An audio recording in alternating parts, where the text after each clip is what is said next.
Hello, and welcome to Tech Latest by Nikkei Asia, where we bring you the freshest updates from the technology sector in Asia. From Nikkei Asia's Tokyo headquarters, I'm Alice French. In this episode, my colleague Jada Nagumo is catching up with our correspondents in New York and California, Marrian Zhou and Yifan, about Chinese company DJI and how its drones have become a key tool for the US police force, despite Washington's clampdown on China tech.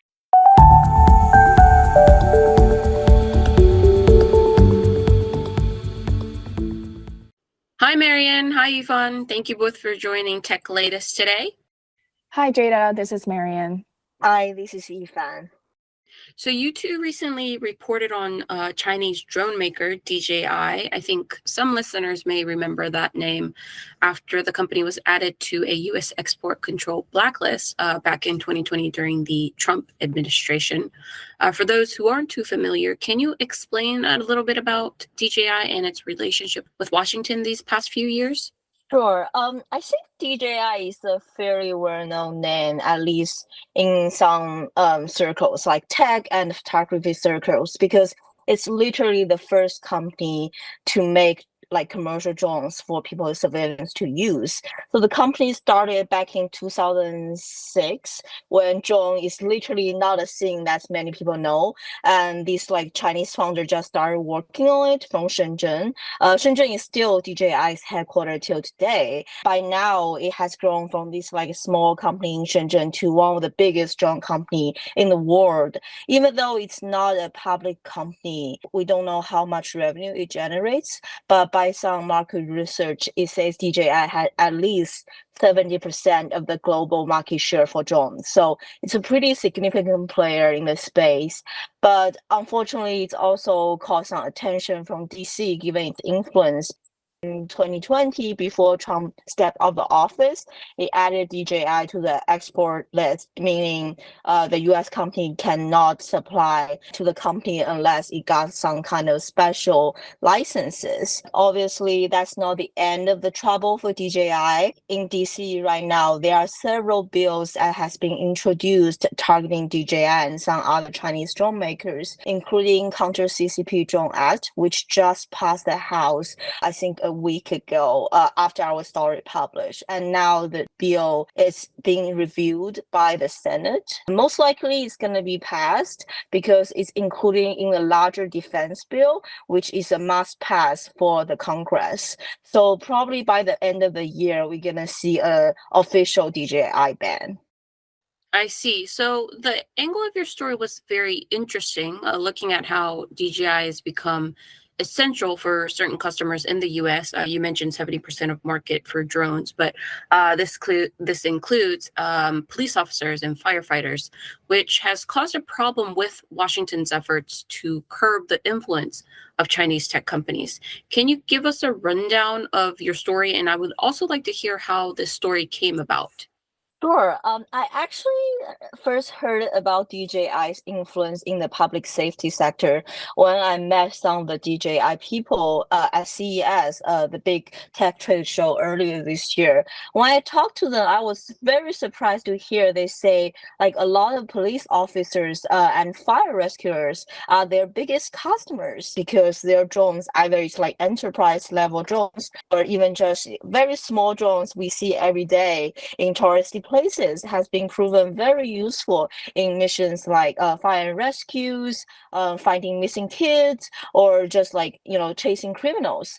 So after we heard about the bill introduced earlier this year called Drone for First Responder Act, which is another bill that's targeting DJI and Chinese drones. The method introduced in the bill is adding tariff to DJI and other Chinese drones imported to the US, in addition to the counter CCP drone bill. That's when we decided to see how much will this bill affect the first responder communities, because given how DJI folks has been telling me the importance of their drones to that particular very critical life-saving missions of theirs. I'll let Marrian to tell you more about, what we've been hearing from the ad community and what does DJI drone actually means for first responders. Yeah, Marrian, I would like to hear how your reporting went. There's a brilliant quote in the story that highlights how U.S. first responders who use DJI drones feel about this Washington's move to ban the Chinese company, where one sheriff sergeant says, quote, "Would you rather drive a Cadillac Escalade that has all the comforts and tools you need to make your job a lot easier, or would you rather pay more money and drive a Ford Escort that has no options at all?" Yeah, so for a lot of the police and fire departments in the US who have drone programs, most of their drones are DJI drones or Autel Robotics, which is also another Chinese drone company. And what they are telling me is that the technology of DJI drones is just much more advanced than American-made drones. And to ban DJI drones, to ground all their fleet, it will be very costly for the local departments who are, already having problem with funding.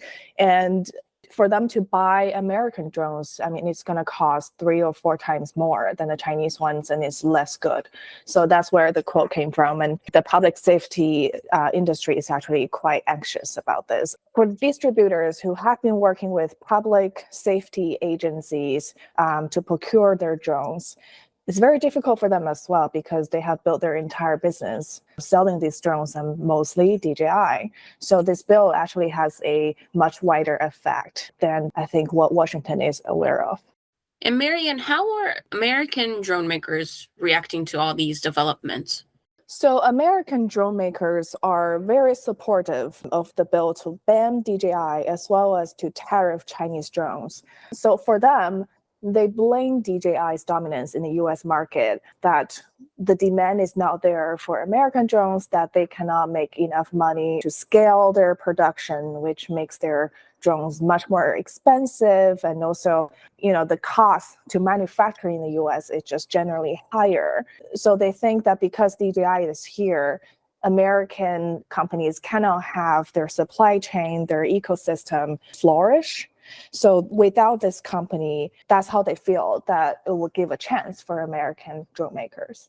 I think a really notable comparison here is Huawei and DJI, because once the DJI ban passed, it will be added to the same, essentially the same FTC cover list that banned Huawei. And a lot of argument that has been made for Huawei from American telecom equipment maker is the same for DJI, American drone makers. Basically, after Huawei's telecom equipment was banned in the US, a lot of the rural areas has got like billions of federal and state fundings to replace those telecom equipment that was provided by Huawei. I think we're probably gonna see similar things happen for drone as well. Yeah, so there's an organization called AUVSI who represents American drone companies. And during a hearing and also in their own lobbying, they have asked the US government to create a chips-like program for American drone makers because they blame DJI for having a lot of subsidies from Chinese governments, which may or may not be true. So the American companies want the same thing, to beef up their own protection. Okay, well, thank you guys so much for joining today. We will definitely have to keep watching how the bill will do and how it will affect DJI as well as their customers. Thank you guys, and I hope to have you on back again soon. Thank you, Jada. Thank you for having us. That's all for this episode. You can read more of Marrian and Yifan's reporting, along with a host of other stories about Asia's tech industry, on Nikkei Asia's website, asia.nikkei.com. And if you like what you hear, why not subscribe to our weekly Tech Asia newsletter, which will be delivered to your inbox every Thursday. There's a link to sign up in the show notes. And whilst we've still got you, if you're enjoying Tech Latest and would like to support us, please do give us a follow on whichever podcast platform you use. We also really appreciate any reviews you can leave, as these help new listeners to find our episodes. Thank you for listening, and check back in next time for more updates on the tech trends that matter.